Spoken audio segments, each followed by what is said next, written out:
if you've been struggling to get your students to repeat the expectations for Daily 5 on a consistent basis because they think it's boring, or maybe you're bored with it too, you're in the right place today. I'm going to teach you how to incorporate whole brain teaching into your Daily 5 expectations, how to use them every single day from the beginning of the school year until the end.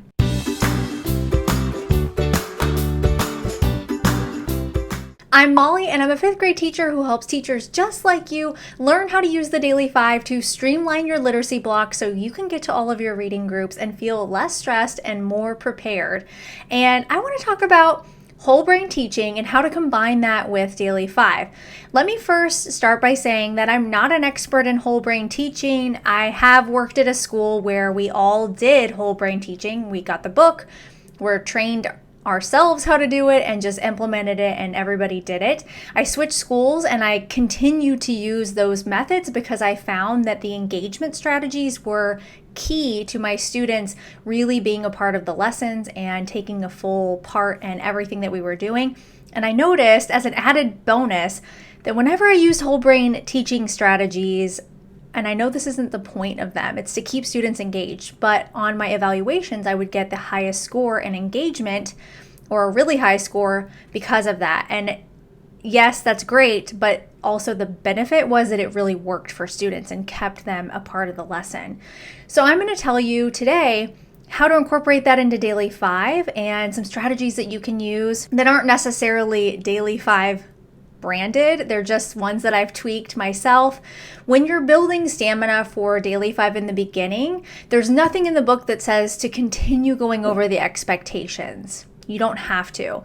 I just learned in my now 11 years of teaching that going over them every single day really set the stage for what I wanted to see happen during Daily 5. And the things that I want to see as a classroom teacher happen are you're getting your independent work done.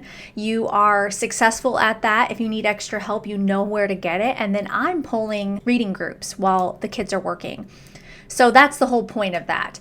And I found when I wasn't consistently going over expectations, I was having more interruptions. I was seeing kids off task. And I went back to the drawing board and I thought, usually something like that, I would be quick to blame the kids, oh, that's so-and-so doing that.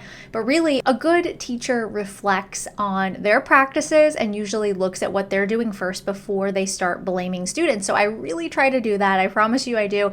And I thought to myself, I'm not going over these expectations every day. They need to hear them. Whether I was teaching kindergarten, then 1st grade, now 5th grade, every single day. I've tried it in all those grades and it's super effective. You might have heard me go over these expectations before.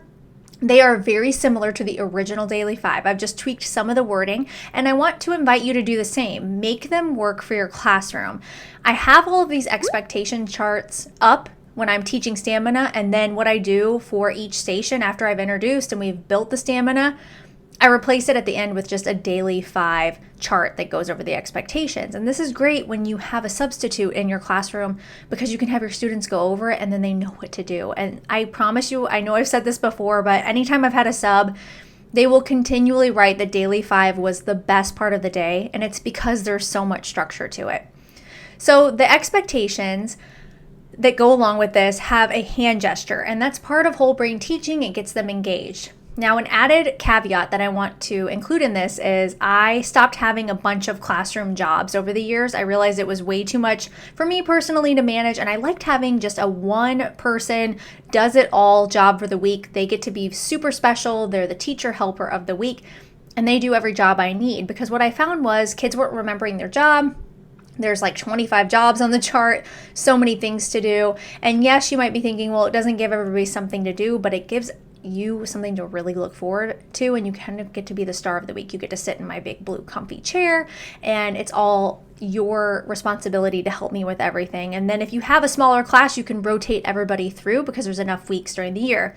So the point of telling you that is I have the teacher helper go over the expectations every day. So thinking of things that they're going to love to do that gives them leadership skills and also gets them to be more involved with their peers. And part of that is going over the expectations. So we always start by saying mirrors on, and that gets students to repeat after you. The key to this is you have to remember to say mirrors off, or else they'll keep repeating you.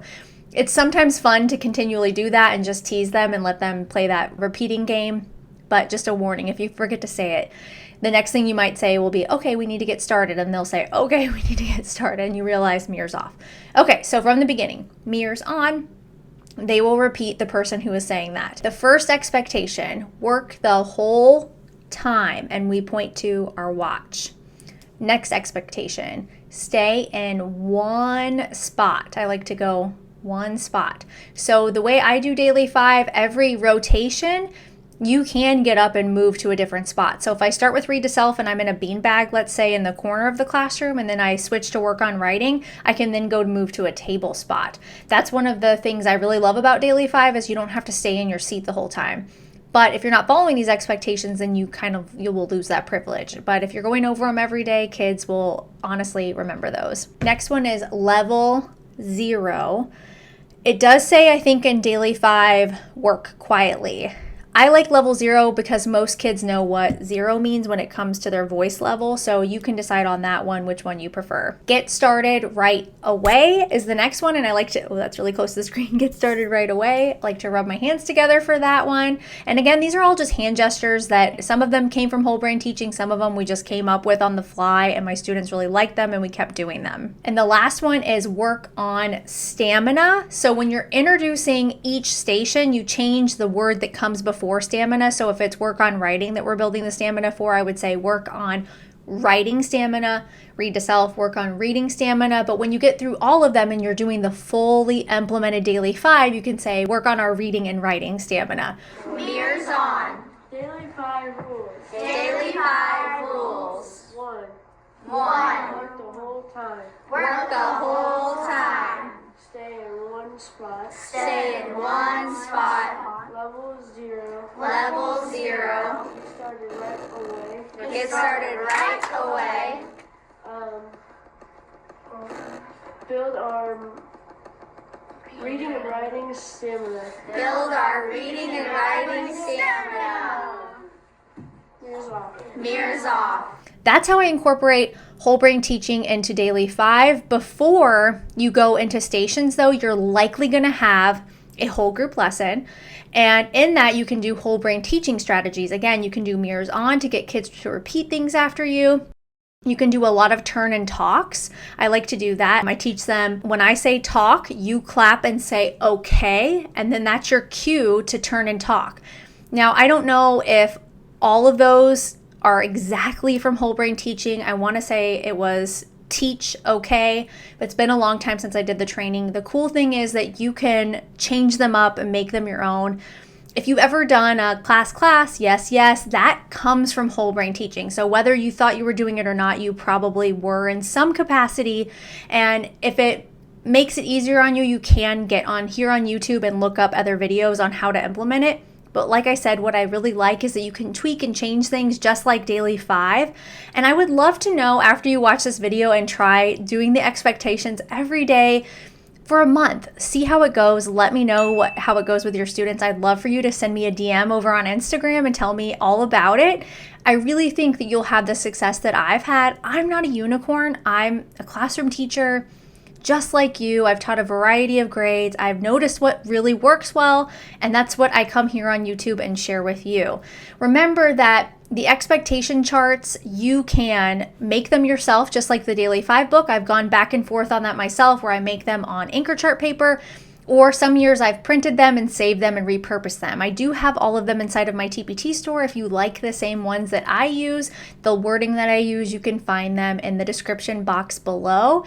And if you're getting started with Daily 5, and you really want to try all the systems that I talk about here on YouTube, the efficiency and putting your choices up on the smartboard and having charts ready to go and teaching your students exactly what to do and practicing it until they've built that stamina, you can get started inside of my Daily 5 starter kit. Again, it'll be linked below. It's the perfect stepping stone to implementing so many of the tips and tricks that I talk about here on a weekly basis. Thanks so much for watching. I wouldn't make this channel without you, and one teacher to another. I appreciate you so much, and I know this is a time of year where things are getting hard and you are really diving in and giving it your all, and I appreciate you. See you next week.